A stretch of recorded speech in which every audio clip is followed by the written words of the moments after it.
हर रोज एक नई कहानी देखने के लिए चैनल को सब्सक्राइब करें और बेल आइकन दबाना ना भूलें। अनिका एक बेहद ही सुंदर लड़की थी जिसकी आंखें बिल्कुल ब्राउन थी, एक बिल्ली जैसी। अनिका की आंखों में हमेशा एक अलग ही चमक रहती थी। जो भी उसकी आंखों को देखता वो असमंजस में ही पड़ जाया करता था। ऐसे ही एक दिन वो अपनी पियानो की क्लास से आ रही थी। ज्यादा धूप होने की वजह से उसने अपने मुंह को ढक रखा था और सिर्फ उसकी आंखें ही नजर आ रही थी। तभी रास्ते में एक लड़का उसकी आंखों को देखकर उसका पीछा करने लगता है। तभी अनिका को अपने पीछे किसी के आने की आहट होती है, लेकिन जब वो पलटती है तो उसे कोई नहीं दिखता। जिसके बाद वो अचानक ही झटके से पलटती है, अपना पियानो किसी के सर पर दे मारती है और बोलती है, क्यों बेटा, अब करेगा पीछा? मजा आया ना मार खाकर, लेकिन तेरी वजह से मेरा पियानो टूट गया। तुझे तो मैं छोड़ूंगी नहीं। सॉरी, मुझे माफ कर दो। मैं तो बस तुम्हारी आंखें देखकर पीछा करने लगा था। तुम्हारी आंखें बहुत सुंदर लग रही थी, सिर्फ इसलिए फ्रेंडशिप करना चाहता था। अनिका जैसे ही उसकी बात सुनती है, लेकिन फिर कुछ सोचकर उसे एक मुक्का आंख पर मारती है और कहती है, ले करेगा फ्रेंडशिप और आएगा मेरे पीछे? अब तो तुमने मार दिया तो अब नहीं आऊंगा। ठीक है, निकल अब, 9-2-11 हो यहाँ से। वो लड़का अनिका को बिल्ली आंखों वाली कहकर भाग जाता है, जिससे अनिका को और गुस्सा आता है और वो अपनी सैंडल उस पर फेंक कर मारती है और अनिका गुस्से में बोलती है, ऐसे तो और गुस्सा आता है मुझे बिल्ली आंखों वाली बोलकर चला गया।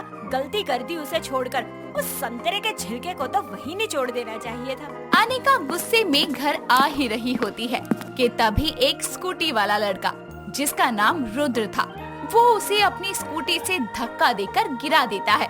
जिसके बाद अनिका गिर जाती है और उसका स्कार्फ भी उसके चेहरे से खुल जाता है और वो अपनी ड्रेस को साफ करते हुए बोलती है, अरे आंखें हैं या बटन दिखाई नहीं देता? सामने से 5 फुट की लड़की चलकर आ रही है, सीधा स्कूटी चढ़ा दी मुझ पर। लिसन, मैंने जानबूझकर नहीं किया है, गलती से हो गया, ब्रेक दबाया था, बट फिर भी नहीं रुकी तुम।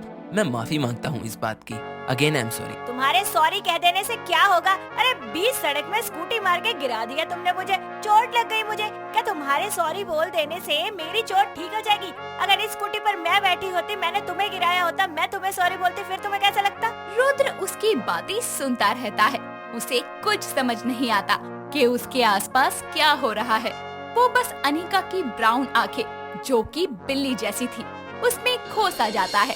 तभी अनिका उसे चुटकी बजाकर बोलती है, हे यू, मैं तुमसे बात कर रही हूँ, कुछ समझ में आ रहा है या नहीं? वो सॉरी, मैं माफी मांगता हूँ, प्लीज माफ कर दो। ऐसे बिना पल के झपकाए क्या देख रहे हो? तुम्हारी आंखों में देख रहा हूँ। वो मेरा मतलब तुम्हारी आंखें बहुत अच्छी हैं, इसीलिए बोल दिया मैंने। सॉरी बुरा लगा हो तो। वैसे तुम बोलो तो मैं तुम्हें घर ड्रॉप कर सकता हूँ। एक मौका दे दो सॉरी कहने का, कॉफी पर चलकर। मेरा मतलब कॉफी के बाद घर ड्रॉप कर दूंगा। कितने प्यार से डर डर के बोल रहा है। हाँ कह देती हूँ। वैसे मुझे ये अच्छा लग रहा है, कितना क्यूट है ये लड़का। प्लीज यार हाँ कर दो, मैं तुमसे बात करना चाहता हूँ, तुमसे दोस्ती करना चाहता हूँ। कॉफी तो बहाना है, अगर हम दोनों के दिल के तार सही जुड़े तो शादी भी हो सकती है। इसकी आंखें कितनी सुंदर और प्यारी हैं, जैसे इनमें डूब ही जाओ। प्लीज हाँ कर दो यार। आप बोल नहीं रही कुछ, चल रही है ना आप मेरे साथ? जी ठीक है, मैं चलती हूँ। ये सुनकर रुद्र खुशी से अपने मन में नाचने लगता है और अनिका को अपने पीछे बैठाकर सीसीडी में ले जाता है, जहाँ दोनों कॉफी पीते पीते बातें करते हैं, एक दूसरे के बारे में जानते हैं। तभी रुद्र उसे बोलता है, वो अनिका, मैं तुम्हें एक शायरी सुनाना चाहता हूँ, अगर इजाजत हो तो कहूँ? हाँ बोलो ना।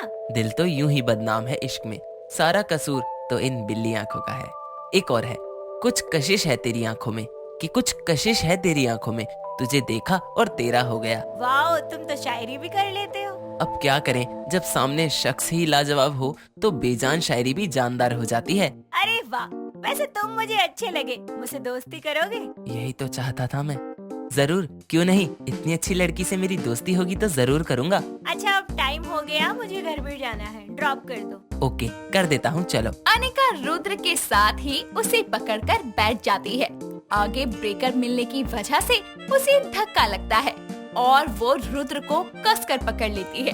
वक्त बीतता है। इसी के साथ ही धीरे धीरे दोनों मिलने लगते हैं। दोनों को एक दूसरे से प्यार हो जाता है और वो शादी कर लेते हैं। अनिका उसके घर की सारी जिम्मेदारियां संभाल लेती है। ऐसे ही एक दिन अनिका रुद्र से अपनी फेवरेट चाइनीज फूड लाने को कहती है, लेकिन रुद्र भूल जाता है और वो नहीं ला पाता। तभी अनिका उससे लड़ते हुए बोलती, तुमसे मैंने एक चीज कही थी, वो तो लाई नहीं गई। तो क्या हो गया जान, कल ले आऊंगा।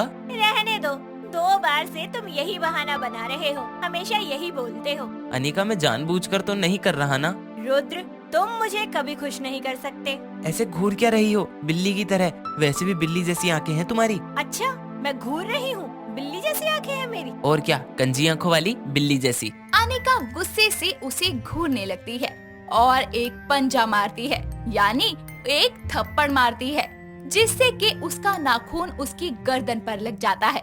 तभी उसे दर्द होता है और दर्द में रुद्र बोलता है, पागल हो क्या? अनिका अपने पति को कोई ऐसे मारता है क्या? अब तुमने मुझे इतना सब बोल दिया, बिल्ली जैसी आंखों वाला बोल दिया, तो बिल्ली का पंजा भी खा लो। अब करोगे मुझसे बहस? लो, खाओ बिल्ली के पंजे। अच्छा ठीक है मेरी माँ, अब तो बख्श दो मुझे, कल लाऊंगा। अरे नहीं, तुमको कल डिनर पर ही ले चलूंगा। इस तरह दोनों लड़ने भिड़ने के बाद सो जाते हैं। अगले दिन रुद्र उसे बाहर रेस्टोरेंट में डिनर कराने ले जाता है, जिसके बाद वो खुश हो जाती है। वक्त बीतता जाता है। आसपास के सभी लोग अनिका की बिल्ली जैसी आंखों के बारे में बातें करने लगते हैं। अगर कोई उसे रात को गलती से बालकनी में देख लेता तो बहुत ज्यादा डर जाया करता, क्योंकि उसकी आंखें बिल्कुल बिल्ली जैसी थी और रात में चमकने की वजह से और डरावनी लगती थी। कुछ दिन बाद उसकी सास निर्मला लौट कर आती है और अनिका उसका बहुत अच्छे से ख्याल रखती है और उसे खाना खिलाती है, जिसकी तारीफ करते हुए उसकी सास बोलती है, अरे वाह रुद्र, बहू तो बहुत अच्छी लाया है, खाना भी बढ़िया बनाती है, लेकिन इसकी आंखें ना बहुत अलग सी है, भूरी भूरी बिल्कुल। बहू बुरा मत मानियो, लेकिन तेरी आंखें ना बिल्ली जैसी लगती हैं। मैं तो तेरी सास हूँ, अगर कोई बच्चा देख लेना तो वो तो डर ही जाएगा। हे। अच्छा माँ जी, वो मेरी आंखें ही ऐसी हैं, डिफरेंट है ना सबसे। हाँ माँ, नहीं अनिका, मैं हंस नहीं रहा। बताऊंगी तुम्हें, तो समझते क्या हो खुद को। अनिका गुस्से से अंदर ही अंदर लाल हो जाती है और ये सुनकर अपनी मुट्ठी जोर से बंद कर लेती है और अपने कमरे में जाकर दीवार पर टेडी बियर लेकर उस पर मुक्के ही मुक्के मारती है और बोलती है, माँ जी ने मेरी तारीफ भी ऐसी की कि मुझे गुस्सा आ जाए। पता नहीं जिसको देखो वही मेरी आंखों को देखकर बिल्ली जैसी आंखें क्यों बोलता है। और तो और क्या कह रही थी कि बच्चे डर जाएंगे। माँ जी, अनिका गुस्सा शांत कर, शांत हो जा। रुद्र उसे ऐसे करते हुए देख लेता है और उसे समझाता है। तभी अनिका बड़ी बड़ी आंखें दिखाकर उस टेडी में और मुक्के मारती है। डर कर रुद्र चुपचाप जाकर सो जाता है। रात के 2 बजते हैं। अनिका अभी तक सो नहीं पाई थी और वो हॉल में चली जाती है। उसी वक्त निर्मला भी अपने कमरे से निकलकर पानी पीने के लिए रसोई की तरफ बढ़ती है। जैसे ही वो ग्लास लेकर पानी पीती है, अंधेरे में उसे सिर्फ चमकती हुई आंखें दिखाई देती है, जिसे देखकर निर्मला की जोर से चीख निकल जाती है और वो बोलती है, बचाओ बचाओ कोई, रुद्र बेटा, अरे ओ रुद्र बेटा, अनिका बहू, अरे कोई तो बचाओ, भूत, हमारे घर में भूत है, अरे बचाओ कोई, वरना ये भूत मुझे खा जाएगा। निर्मला चिल्लाकर बेहोश हो जाती है। तभी लाइट्स ऑन होती है। तभी ये सारी आवाज सुनकर रुद्र भी वहाँ आता है और अनिका बोलती है, माँ जी क्या हुआ आपको? रुद्र देखिए ना, इनको क्या हुआ, ये एकदम से चिल्लाकर बेहोश हो गई। पानी लेकर आओ अनिका, पता नहीं क्या हो गया माँ को। हाँ, कोई भूत चिल्ला रही थी। माँ जी अभी तक होश में नहीं आई है, इन्हें कमरे में ले चलो। रुद्र अनिका की बात सुनकर वो उसे कमरे में ले जाता है और बेड पर लिटा देता है। निर्मला थोड़ा होश में आकर बोलती है, रुद्र बेटा, घर में भूत है। क्या हुआ माँ, ऐसा आपने क्या देख लिया? बेटा डरावनी आंखें थी उसकी, मेरी तो जान ही निकल गई देखकर। माँ आपने कोई बुरा सपना देख लिया होगा, कोई भूत नहीं है यहाँ, मैं आपके पास ही हूँ, आप आराम से सो जाओ।